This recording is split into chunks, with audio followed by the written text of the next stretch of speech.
Well, I think that one of the first issues that we have to refer to is thinking about sexuality. Because I would say the main problem in our life is that they teach us about only one narrow section of sexuality.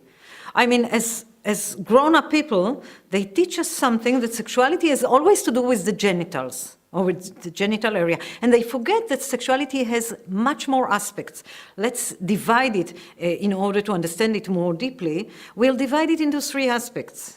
The first one is the physical aspects, which has to do with touching, but not only touching specific area in our body, but touching. And touching is very relaxing, and touching is very curing, and touching gives you a feeling that someone likes you, or that you would like to show that you like someone. And touching also gives you feelings that you are alive. People need it. And we have the touching part during every day, all our life, from being a baby to our last days as old people. So the physical aspect is one of them. Within the physical aspect itself, we have the erotic part, which has to do with touching that has to arouse us, touching that is exciting for us, or touching that it brings us to orgasm. But it's just a tiny part of our sexuality.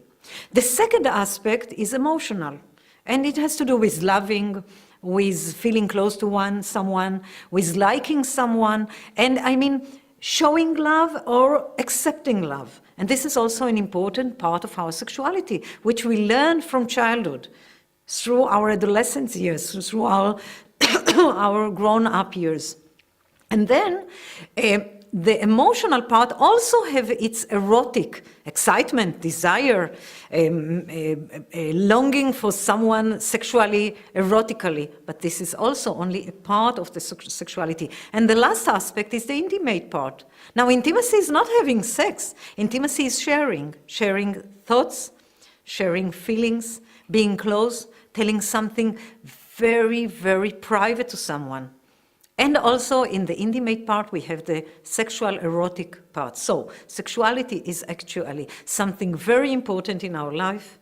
It concerns senses, it concerns imagination, it concerns thinking, communicating, touching, being in a close relationship, or just being in a relationship generally. And it has its erotic part. All in all is sexuality.